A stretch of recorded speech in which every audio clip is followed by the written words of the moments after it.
I'm Lior Phillips, host of This Must Be the Gig. We're a weekly podcast that documents everything about the world of live music, speaking with choreographers, costume and set designers, the people who run beloved venues and festivals, and, of course, speaking with musicians about that one gig that changed their lives. Get your peek behind the curtain at consequenceofsound.net, Apple Podcasts, or wherever you listen to your podcasts.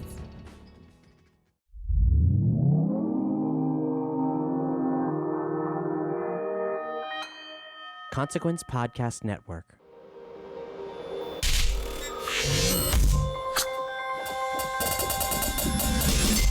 And welcome to another edition of Kyle Meredith with the interview series presented by WFPK at WFPK.org, Consequence of Sound, and the Consequence Podcast Network. First off, as usual, I want to say hello and thanks to you all who subscribe to the series, who check in every single week, listen to the multiple interviews. I always appreciate your comments. Thank you for doing that.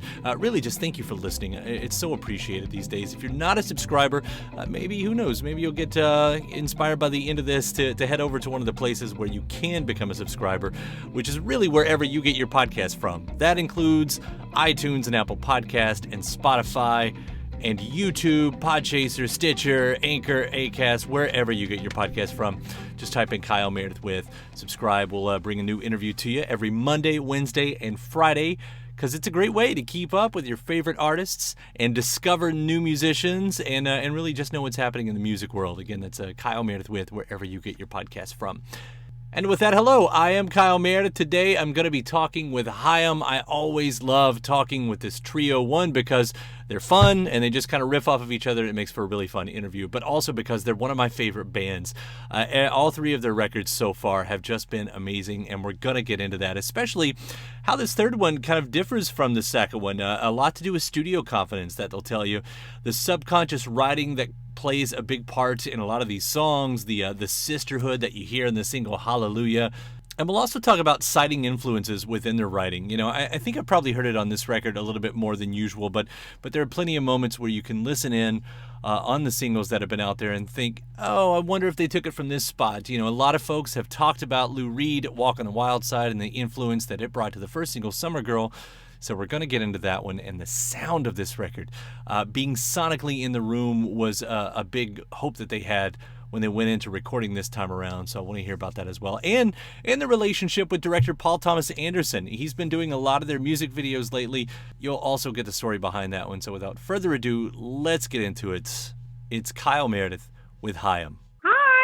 It's been so great hearing all of these songs that are leading to this new record with Women in Music Part 3. I've been a fan since the beginning, but there's something about this set that is whole next level. So I'll just throw this out there as a congratulations. I love what you all are doing right now. Thank you. Wow. Starting it out on a high note, Kyle. I'm really loving this. I'm already so in it, if you will. I have to over-compliment you because my questions just go downhill after that. That's, it's... Okay, no. Oh, God. No. I'm ready, Kyle. I'm ready. I do want to ask, the difference, it does feel like the setup is a lot different between this record and where you all started with the second record, because I think around that second album, the sophomore record, you all were talking a lot about the pressure of having to write songs, and I don't know if writer's block was a part of it, but I sort of got that feeling that it was there. If that's correct, that doesn't seem to be there this time. Is that a fair assessment? I don't know. I think the difference between our last album and this album is the freedom with technology, just being able to, with streaming and stuff, like just being able to release something kind of on a whim. And I think that's what we kind of did with Summer Girl. That was the first song that we released with this new batch of music, and we had never done released a song where we had just kind of wrote it, recorded it, and then essentially released it within like 2 weeks. And I think that process really was inspiring to us, and we kind of ran with it. Which, by the way, that song right there, a complete anthem for that summer too. It's the groove of it. We all fell in love with it so quickly. And then, the next songs come out and you get Now I'm In It, which, sounds like an upbeat song until you start hearing about what you all are talking about the stories behind it and everything. And I think that comes along to, in the interviews that you have done so far, the words most personal record keep coming out. And I was wondering, what does it mean to call this the most personal record? Like what sets it apart from the first two in that way? I think it just comes from, confidence. I think this is our third record, our third time around the sun when it comes to putting out records.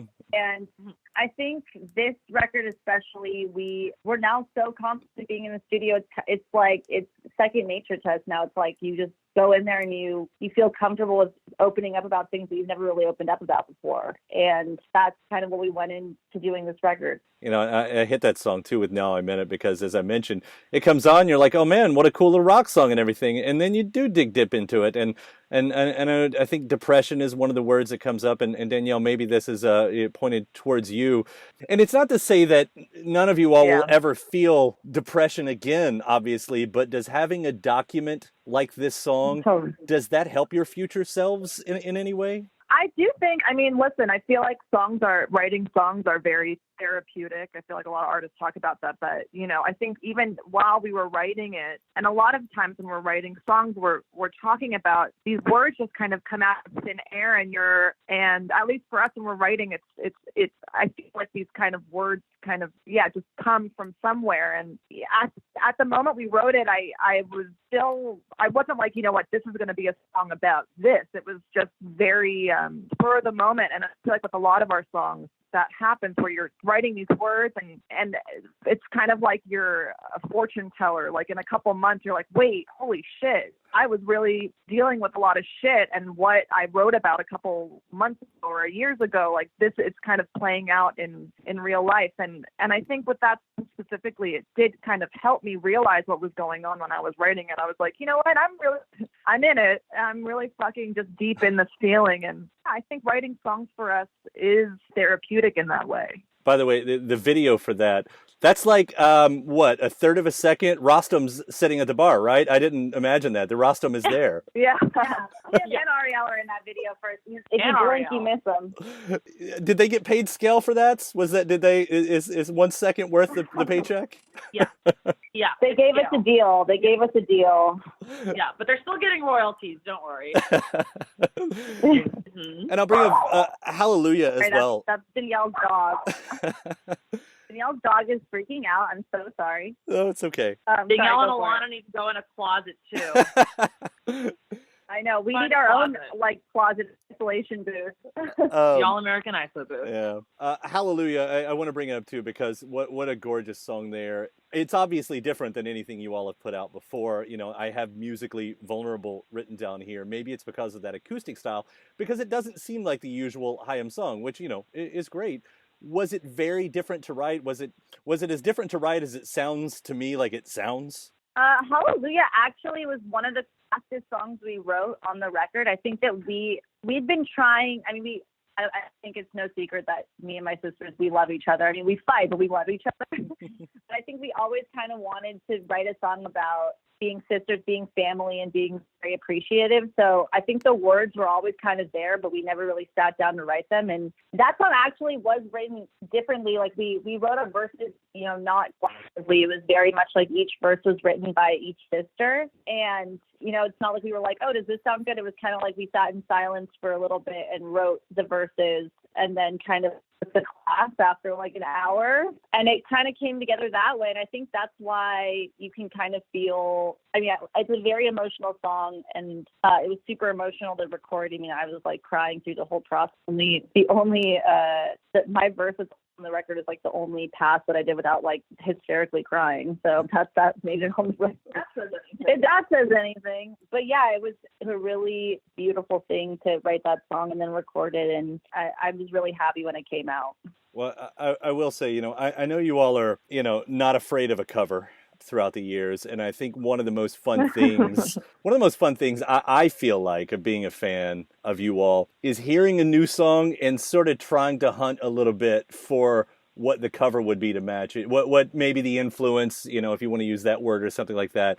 Like when I heard Hallelujah, the guitar part sounds a little bit, it reminds me of Blues Run the Game, whereas Now I'm In It, there's a Savage Garden thing, going on there. And I think, Summer Girl, a lot of people, have talked about with Lou Reed and Walk on the Wild Side as well.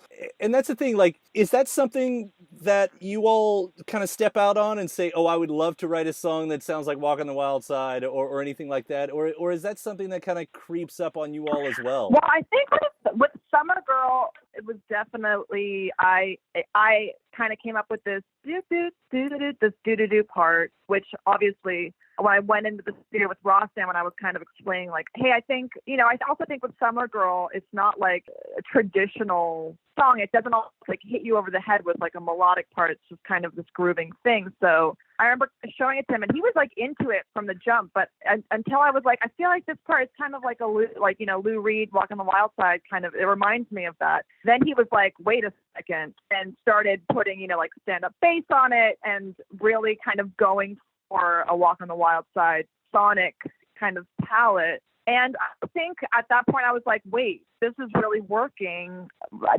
Is this weird? Like, and I think I'm just such a big fan of music that, from samples and stuff, of referencing or taking from old songs and putting it into new ones, that I was like, what, let's just fucking go for it. Like, why not?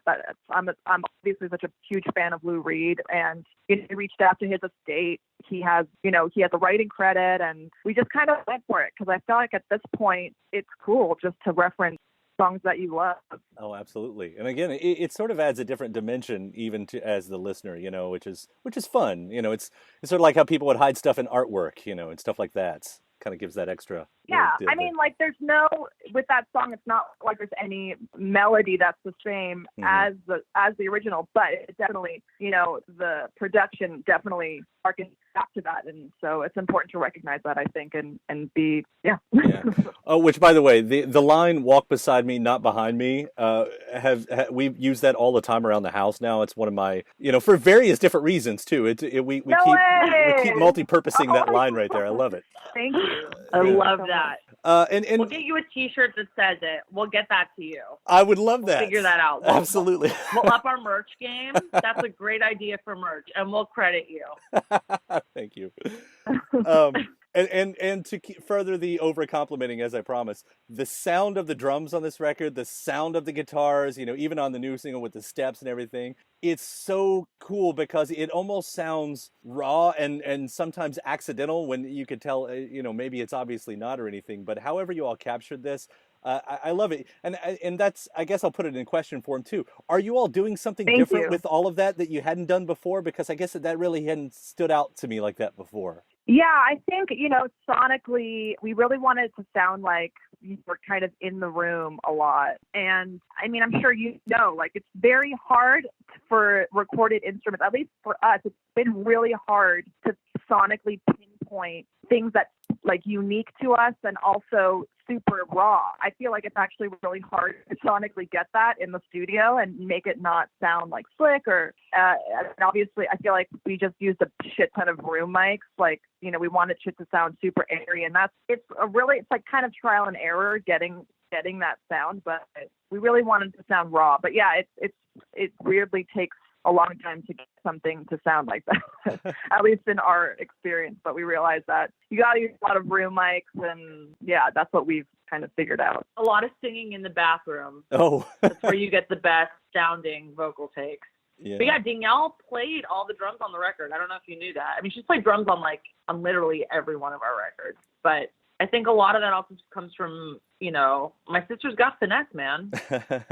She knows how to play those drums. Yeah, that's in the latest video too. That's how it ends, right? Just going off on the drums right there at the end. Yeah. A lot of like ringy snares on this album, kind of open, ringy, not very tight sounding snares. Yeah. It looks like a big cathartic moment. And I should bring up I know we're coming at the end of this time-wise, but I want to bring up the videos too, because, you guys are once again working with Paul Thomas Anderson on these. And I thought it really harkens back, as we are all growing up to the MTV era where big directors are always used for the music videos.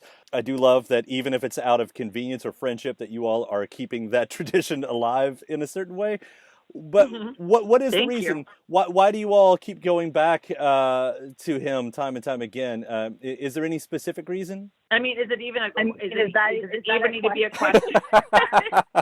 Yeah, I mean, Paul is Paul. He's a genius. He's a genius, and he's like so much fun to work with, and like we're like we honestly like we kneel at the temple of Paul Thomas Anderson. Like he's so brilliant. I think as a musical artist, it's kind of hard. I mean, like no, it's hard to find.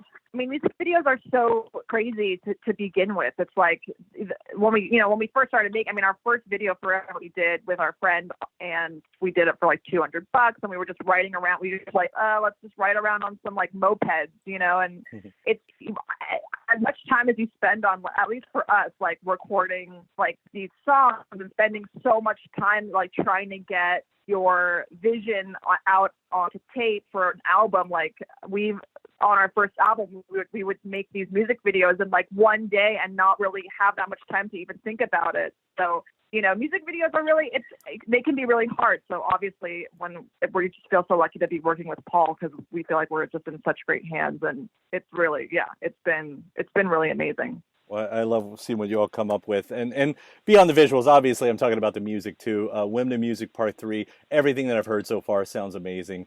And it's always so much fun talking to you all. You all are a blast for an interview, so thank you for taking the time to do this. Man. And thank you for the music. Thank you. Thank you. Hopefully we'll see you next time we Thank play you so much. Bonnaroo. Absolutely. We'll make it happen. Yeah. That'd be awesome. Awesome. Amazing. You all take care. Thank you so much. All right. Bye. All right. Thank you. Bye.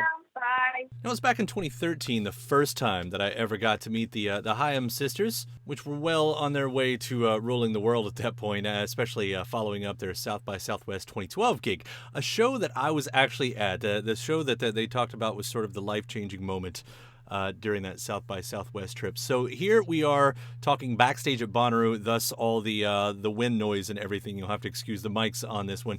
I got the scoop on their history, getting named BBC Sound of 2013, and how it affects their dating life even. Plus, they even sang some of Santana's Maria Maria. So part 2 of Haim. 1, 2, 3. It's Kyle Meredith, the weekly feed. We're at Bonnaroo. I've got the ladies from Haim here. Welcome to Bonnaroo. Yeah! I actually can't believe we're here. Is that true? Yeah.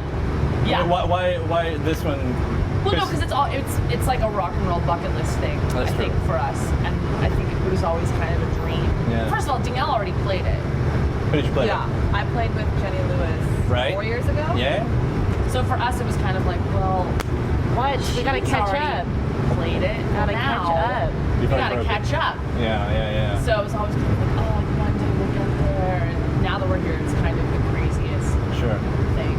What do you guys have, first off, for what you guys have accomplished, and we should probably do the usual kind of story here, but what you guys have accomplished without having a full-length debut out, just off the singles out there, off the EPs out there, it's kind of, it's amazing. Thank you. It's amazing.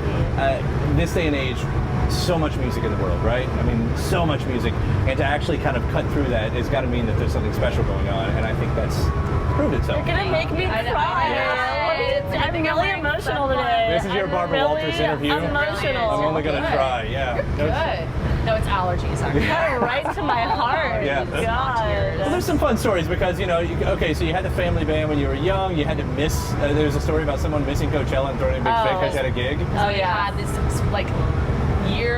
yearly standing Sure. gig anniversary, and it's always the weekend of Coachella. So every year we couldn't go. So 16-year-old Essie was really bummed out. Yeah. 16-year-old Essie was just bummed in general, but really not being able. Oh my God. That's the ring. That's my God. That's the right. Alanis Morissette said this was 16-year-old lucky. Essie is coming out. Yeah, Bummer town. this was what my mind looked like as a 16-year-old. Well, Bonnaroo, you get one thing. You get the Mud Bowl or the Dust Bowl. It's part of it. The show goes on.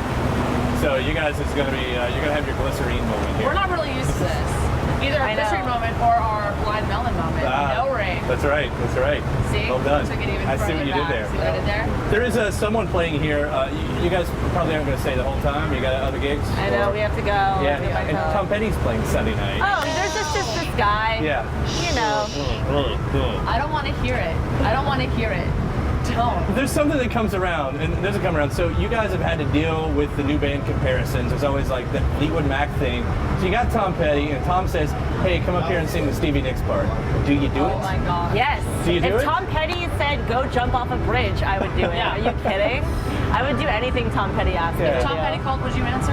I probably would, Yeah. but I wouldn't sing with him. I mean, I don't have the Oh, chops that you come have, on. but, you know. I feel like if Tom Sit Petty up there and looked you in the clap. eye and said, you need to sing right now, I Yeah. feel like the Yeah, that's gods possible. would just, you would literally turn That's it. into... Those baby blues. How yeah. can you deny?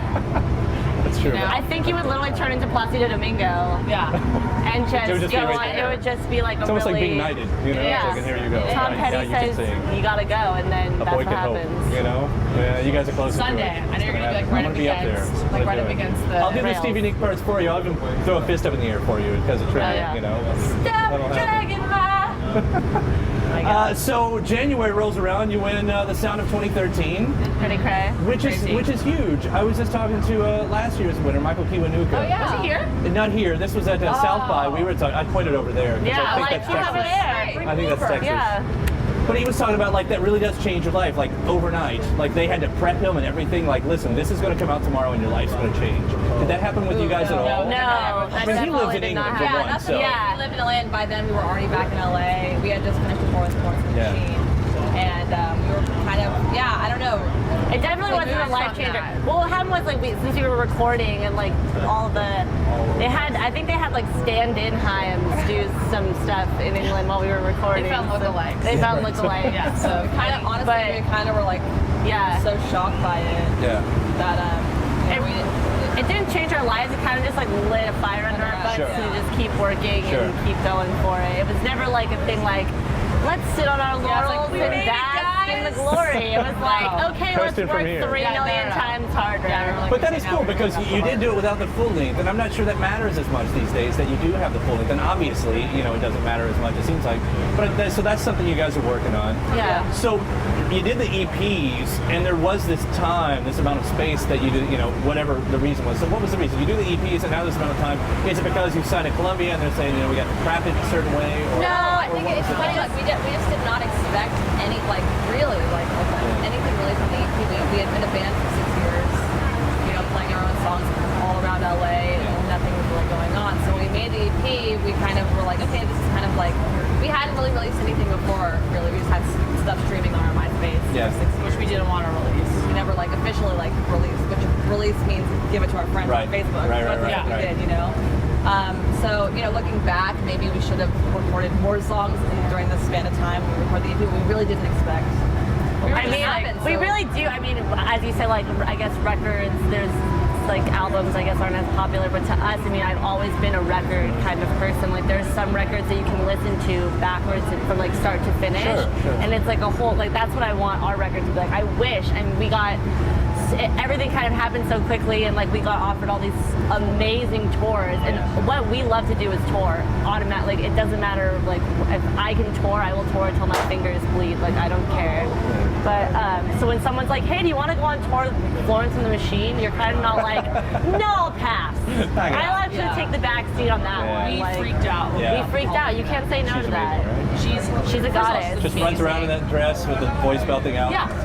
And on top of everything, she's also like the downest chick ever. Oh, yeah. The She's a coolest goddess. girl ever, and so much fun to hang out with, and like really fun, and like likes having dance parties backstage. So you guys actually get like all of the prep and everything, the do's and don'ts before you even have to properly introduce yourself to the world. Like, you have all of these people that they're taking you on tour. It's like, hey, Yeah. here are the ropes, kids. Not that you exactly needed them. I mean, you guys have a history.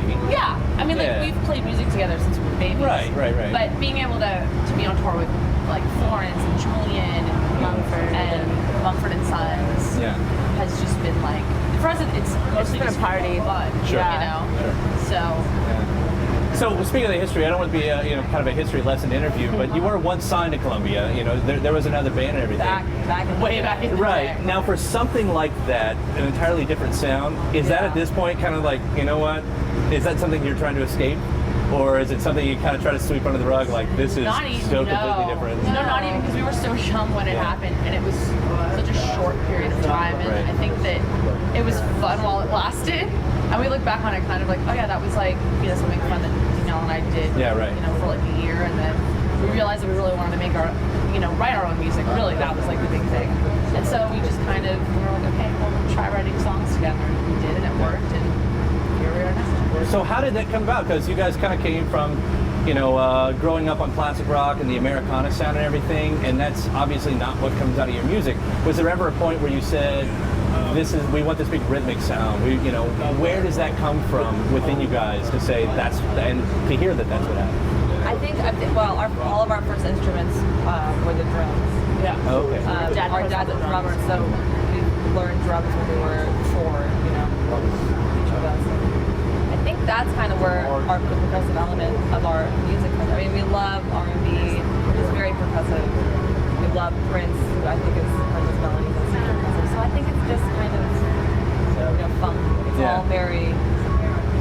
I guess it's the whole thing about when you learn that, anyone, musicians were kind of raised on one sound, especially when they hit their teenage years and early 20s, that just becomes a defining sound. Oh, it's so easy to play a blues riff, or something like that. Right. To kind of turn around. I guess that's the interesting twist of where you guys came from to where you are now.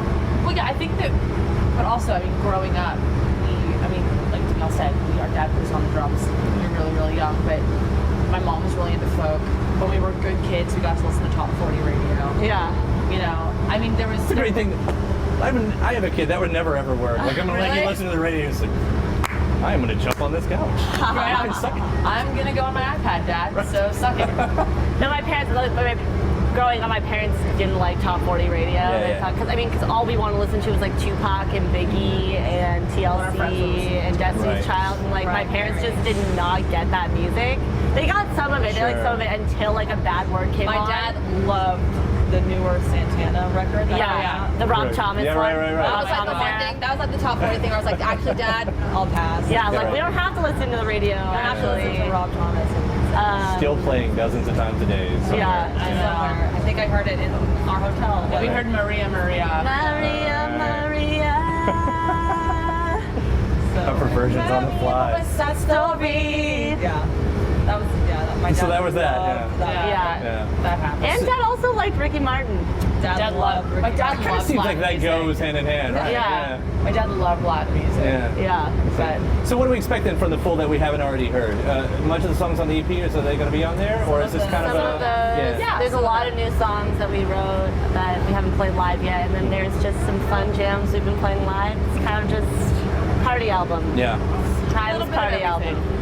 Well, so then with everything that's happened, and I got to ask about this when we're going to head into the personal life of one thing, because of an interview you said, all these songs about bad relationships. Oh, yeah. Now you're put out. Out there. Does that make dating easier or more difficult? Really, our songs, I feel like a lot of our songs are an accumulation of a bunch of different stories. It's not like, this is the Bob song. Yeah. Sure, no, you don't have the Not Adele like a album. Taylor Right? Swift. It's not that. Yeah. Sorry, Bob. Bob was the first dude name that came into my brain. Bob. Yeah. This is the Bob song. But Bob Saget is going to be here. You enjoyed the new season? Maybe it's about Bob Saget. Bob Saget's favorite. Bob Saget is here. He's going to be here. Wow. Is he here today? I know he's here on Sunday. I don't know if He went to high school with my mom. Is that right? No big deal. Abington High School. No big deal. But yeah, we are very 360. poetic. And we're very connected apparently. Us and Bob Saget? He went to high school with Mom. And now you're here. And now we're here. Oh no. More connections than a telephone call. Get your Danny Tanner fix while you're at it. Oh my Uncle God. Jesse. In my dreams. Yeah. In my dreams. Uncle Danny. Cut it out. Cut it out. But yeah, on the fine personal moment of note, we're very poetic with our songs. Sure you are, and I guess that's the thing, and I don't mean to make that kind of a gender issue at all. No. That goes with anybody that writes songs about relationships. Like, okay, you've gone from obscurity to a certain sense of fame, and now here's dating in a new light. Like, here's something like you have to actually worry about who you're going to wake up next to. I don't know if we're at that stage. I don't know. I don't think we'll ever be at the stage where people actually care who I'm dating. Yeah. I really don't think so. But Music's my boyfriend right now, though. He's a good boyfriend. He's a good boyfriend. Always He's there. For me. Always there. Always there for me. Lends an ear. Sure. Sure. Fun to snuggle with. I'm always big spoon. Can be angry when He's you need to be always angry. little spoon. Baby spoon. Baby spoon. Perfect. Big spoon. All right. I cannot wait to hear the debut. Seriously, that's later this year, right? I can't wait for you to hear it either. Later this year. Okay. Okay. Haim, thank you so much. Yeah. All all done. And my thanks to Haim right there. Again, the new record due out this summer is called Women in Music Part 3. And thanks to you for checking out the episode. Again, I always appreciate it. If you're not a subscriber by this point, please do take that moment. iTunes, Apple Podcasts, Spotify, YouTube, Stitcher, Podchaser, Anchor, wherever you get your podcast from, just type in Kyle Meredith with and hit subscribe. We'll bring new episode to you every Monday, Wednesday, and Friday. Great way to keep up with favorite artists and discover new musicians and know what's happening in the music world. After that, head to wfpk.org. That's where you hear me every Monday through Friday at 6 p.m. Eastern. It's an hour full of song premieres, music news, anniversary spins, and bonus interviews. Again, that's wfpk.org. Consequence of Sound has your music and film news. You can also find me on just about any social media platform at Kyle Meredith. I hope you like and follow along there. And that does it for another edition of Kyle Meredith. I'll see you next time.